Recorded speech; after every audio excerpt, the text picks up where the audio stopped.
আসসালামু আলাইকুম। কেমন আছেন সবাই? আশা করি আল্লাহর রহমতে যে যেখানেই আছেন সবাই খুবই ভালো আছেন। আবারও হাজির হয়ে গেলাম নতুন একটি রেসিপি নিয়ে।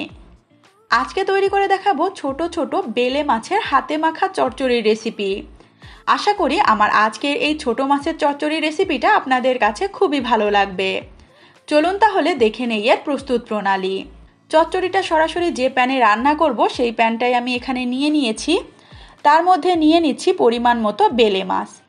দেখতেই পাচ্ছেন একেবারে ছোট ছোট সাইজের বেলে মাছ।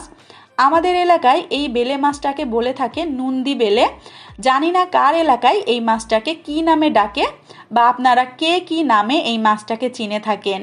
মাছগুলো কিন্তু পর্যাপ্ত পরিমাণে কালো থাকে। এগুলোকে ঘষে ঘষে খুব ভালো করে উপরের স্কিনটা কিন্তু তুলে ফেলতে হয়, তাহলেই এরকম একটা কালার দেখা যায়। না হলে নর্মালি মাছটা কিন্তু অনেক বেশি কালো থাকে। মাছগুলোকে খুব ভালোভাবে কেটে ধুয়ে পরিষ্কার করে পানিগুলোকে ঝরিয়ে ফেলেছি। তারপর এখানে দিয়ে দিচ্ছি 1 কাপ পরিমাণ পেঁয়াজ কুচি, তার সঙ্গে একটা বড় সাইজের রসুন কুচি। আর যে কোনো ধরনের ছোটো মাছ চচ্চড়িতে পেঁয়াজের পরিমাণটা কিন্তু একটু বেশি দিতে হয়। আর যেহেতু আমি এখানে কোনো আলু ব্যবহার করব না, শুধুমাত্র পেঁয়াজ দিয়েই রান্না করব, এজন্য কিন্তু পরিমাণে অনেক বেশি করেই নিয়েছি। তার সঙ্গে 10-12টা নিয়েছি কাঁচামরিচ। একেবারে মাখা মাখা চচ্চড়ি করব, এজন্য ঝাল এবং পেঁয়াজটা কিন্তু পরিমাণে একটু বেশি দিতে হবে। তারপরে দিয়ে দিচ্ছি এখানে স্বাদ মতো লবণ, 1 চামচ পরিমাণ হলুদের গুঁড়া, 1 চামচ পরিমাণ জিরার গুঁড়া। এখানে কিন্তু এক্সট্রা আর কোনো মশলা আমি ব্যবহার করব না। দিয়ে দিচ্ছি এখানে 1/4 কাপ পরিমাণ সয়াবিন তেল। এখন হাত দিয়ে সমস্ত উপকরণ খুব ভালোভাবে মিশিয়ে নিচ্ছি।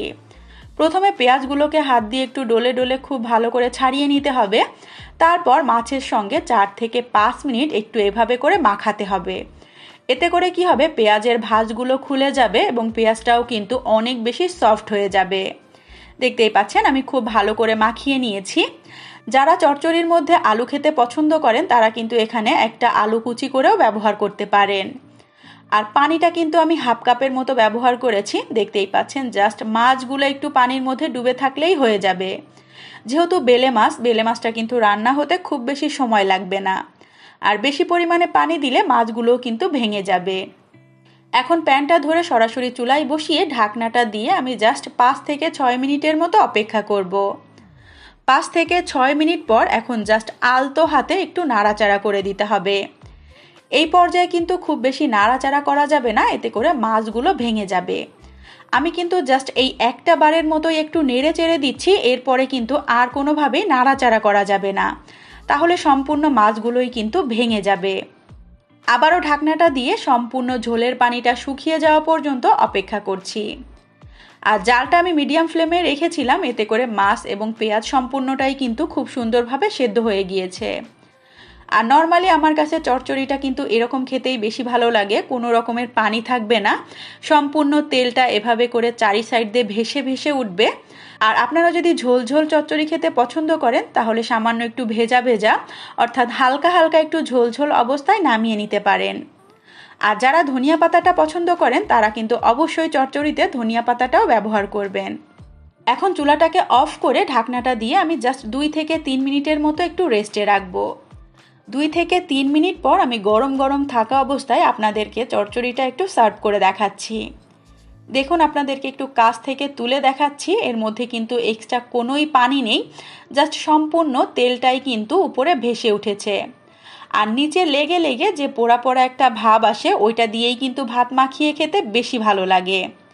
সম্পূর্ণ তরকারিটা আমি একটা সার্ভিং বাটিতে বেড়ে ফাইনালি আপনাদের সামনে সার্ভ করে দিলাম। দেখতেই পাচ্ছেন গরম গরম ভাতের সঙ্গে জাস্ট এই একটা চচ্চড়ি হলেই কিন্তু পেট ভরে ভাত খাওয়ার জন্য আর কিছুই লাগবে না।